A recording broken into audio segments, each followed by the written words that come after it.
आज हम सीखेंगे संज्ञा।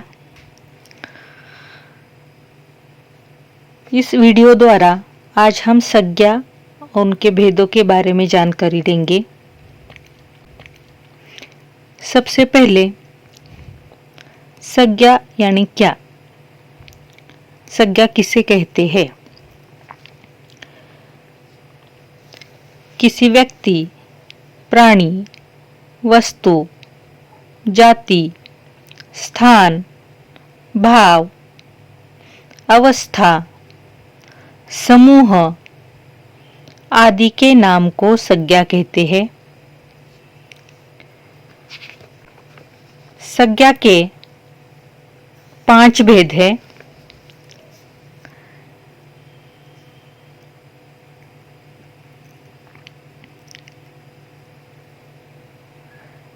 संज्ञा के भेद: पहला, व्यक्तिवाचक संज्ञा। दूसरा, जातिवाचक संज्ञा। तीसरा, भाववाचक संज्ञा। चौथा, द्रव्यवाचक संज्ञा। और 5वां, समूहवाचक संज्ञा।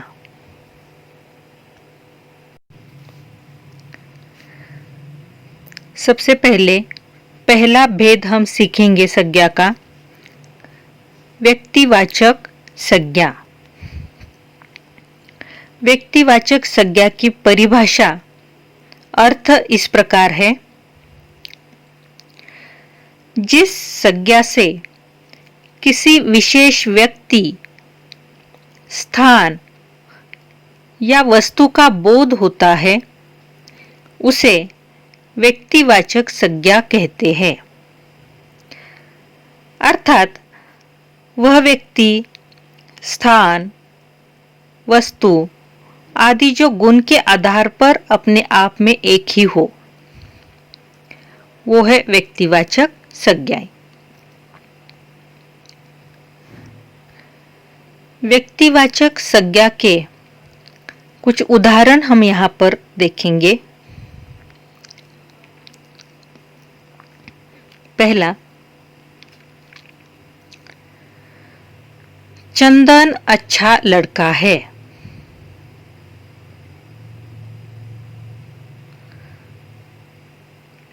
इस वाक्य में चंदन यानी किसी खास व्यक्ति का नाम है, विशेष व्यक्ति का नाम है, इसीलिए चंदन यानी व्यक्तिवाचक संज्ञा। दूसरा उदाहरण हम देखेंगे। प्रेमचंद ने गोदान नामक उपन्यास लिखा। अब इस वाक्य में प्रेमचंद विशेष व्यक्ति का नाम है। इसमें और एक संज्ञा आई है, उसका नाम है गोदान। गोदान एक विशेष पुस्तक का नाम है, यानी वह भी व्यक्तिवाचक संज्ञा में आएगा।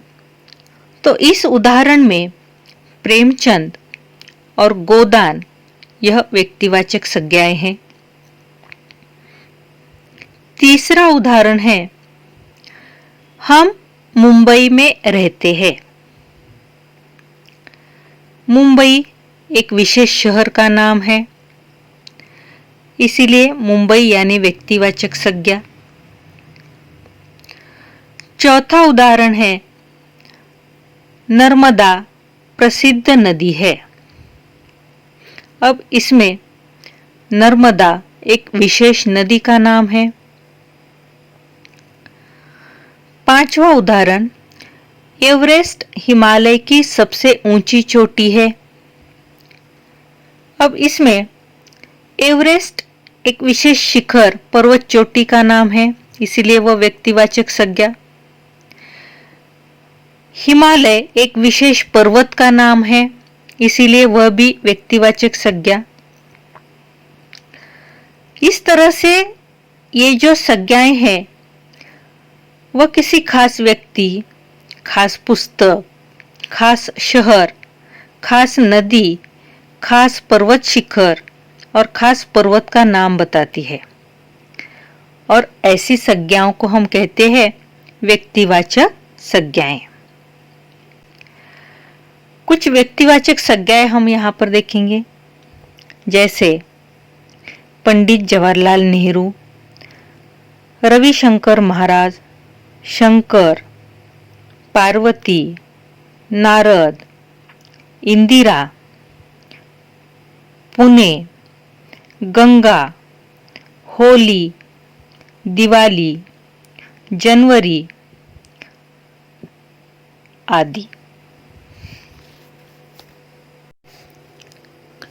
संज्ञा का दूसरा भेद है जातिवाचक संज्ञा। जातिवाचक संज्ञा की परिभाषा इस प्रकार है, अर्थ इस प्रकार है, जिस संज्ञा से किसी प्राणी, स्थान या वस्तु की पूरी जाति का बोध होता है उसे जातिवाचक संज्ञा कहते हैं। जातिवाचक संज्ञा के कुछ उदाहरण हम यहाँ पर देखेंगे। पहला उदाहरण, यह आदमी गांव से आया है।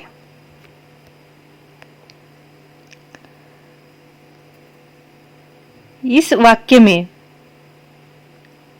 आदमी और गांव यह जातिवाचक संज्ञा है। दूसरा उदाहरण, नदी पर्वत से निकलती है। इसमें नदी और पर्वत जातिवाचक संज्ञा है।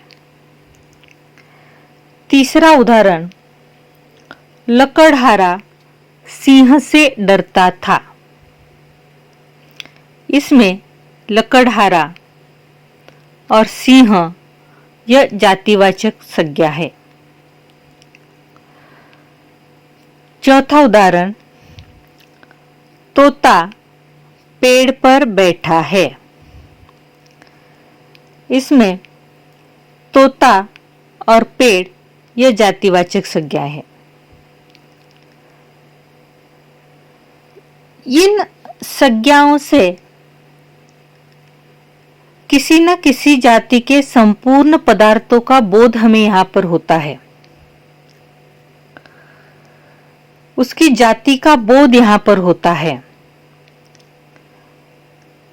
और ऐसी संज्ञाएं जातिवाचक संज्ञाएं कहलाती है। ऐसी ही कुछ जातिवाचक संज्ञाएं जैसे लड़का, लड़की, स्त्री, बच्चा, गाय, मकान, शहर, फूल, पुस्तक आदि।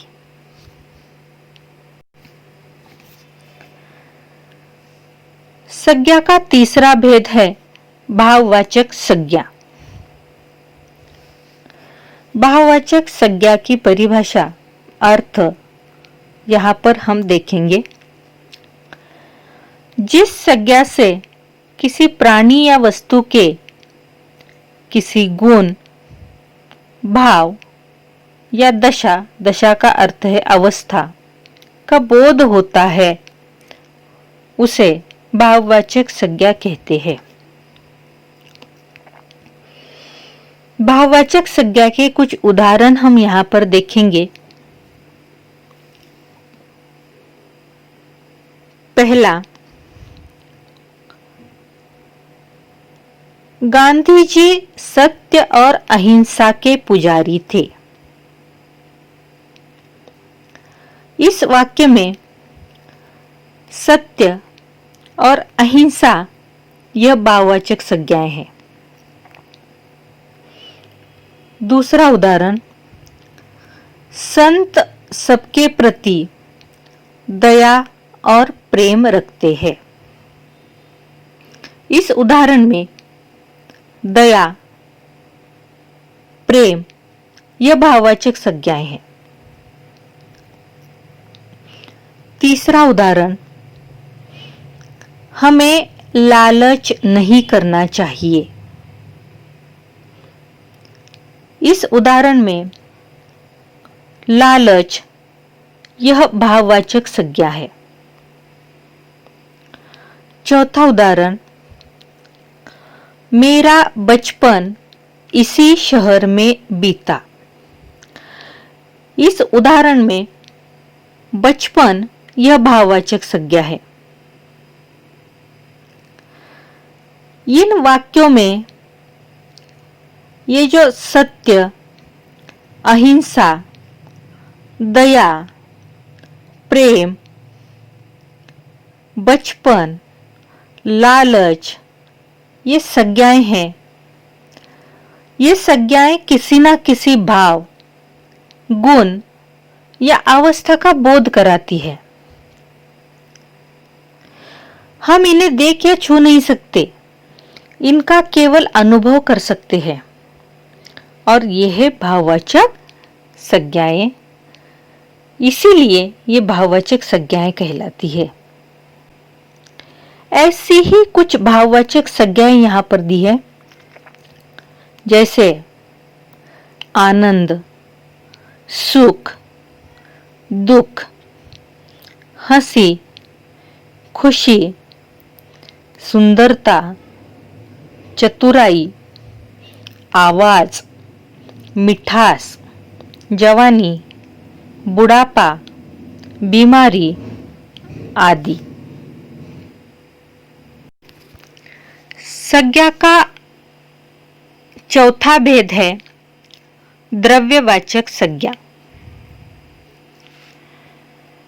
द्रव्यवाचक संज्ञा की परिभाषा, अर्थ इस प्रकार है, जिस संज्ञा से किसी द्रव्य का बोध होता है उसे द्रव्यवाचक संज्ञा कहते हैं। द्रव्यवाचक संज्ञा के कुछ उदाहरण, पहला, लोहा काला होता है और चांदी सफेद होती है। इस उदाहरण में लोहा और चांदी ये द्रव्यवाचक संज्ञाएं हैं। दूसरा उदाहरण, तुम दूध में पानी अधिक मिलाते हो। इस उदाहरण में दूध, पानी यह द्रव्यवाचक संज्ञाएं हैं। तीसरा उदाहरण, हमारी दुकान पर गेहूं, चावल, दाल, तेल, मिर्च आदि चीजें बिकती है। इस उदाहरण में गेहूं, चावल, दाल, तेल, मिर्च यह द्रव्यवाचक संज्ञाएं हैं। चौथा उदाहरण, वे कपास की खेती करते हैं। इस उदाहरण में कपास द्रव्यवाचक संज्ञा है। अब इन वाक्यों में हमने देखा लोहा, चांदी, दूध, पानी, गेहूं, चावल, दाल, तेल, मिर्च, कपास ये शब्द यानी संज्ञाएं हैं, द्रव्यवाचक संज्ञाएं। इनमें से प्रत्येक संज्ञा किसी न किसी द्रव्य का बोध कराती है, इसीलिए ये द्रव्यवाचक संज्ञाएं हैं।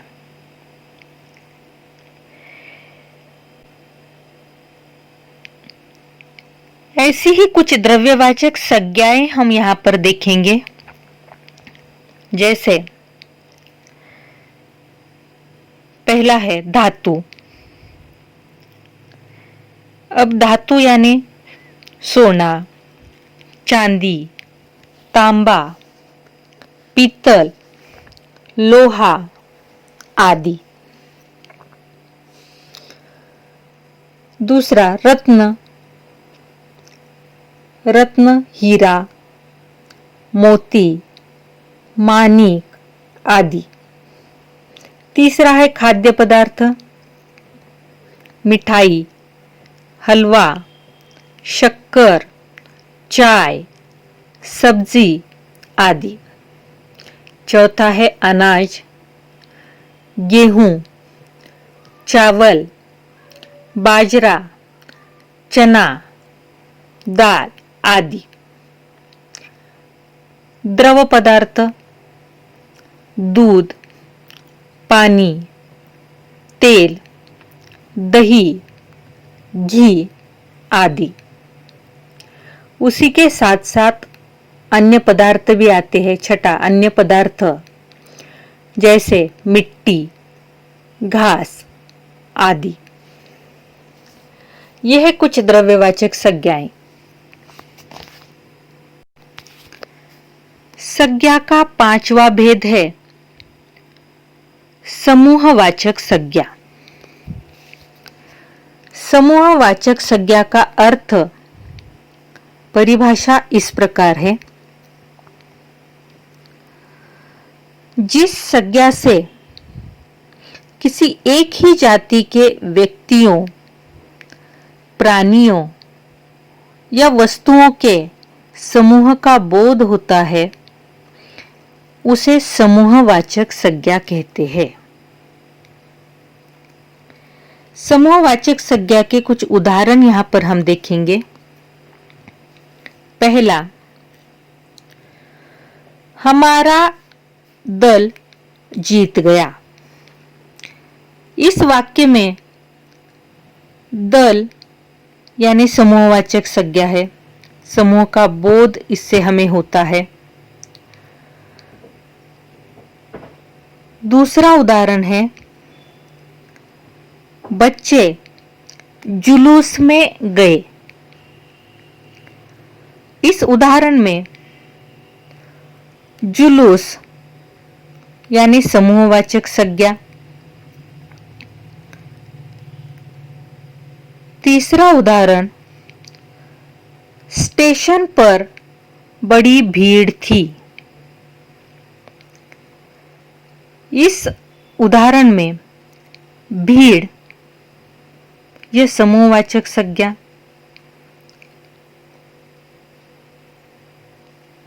चौथा उदाहरण, मैंने हिरणों का झुंड देखा। इस उदाहरण में झुंड यह शब्द यानी समूहवाचक संज्ञा। इन वाक्यों में दल, जुलूस, भीड़, झुंड ये शब्द संज्ञाएं हैं और ये संज्ञाएं व्यक्तियों, प्राणियों या वस्तुओं के समूह को सूचित करती है। इसीलिए हम इन्हें समूहवाचक संज्ञाएं कहते हैं। ऐसी ही कुछ समूहवाचक संज्ञाएं सेना, मेला, गिरोह, गट्ठर, बंडल आदि। ये संज्ञा के 5 भेद हमने आज सीखे।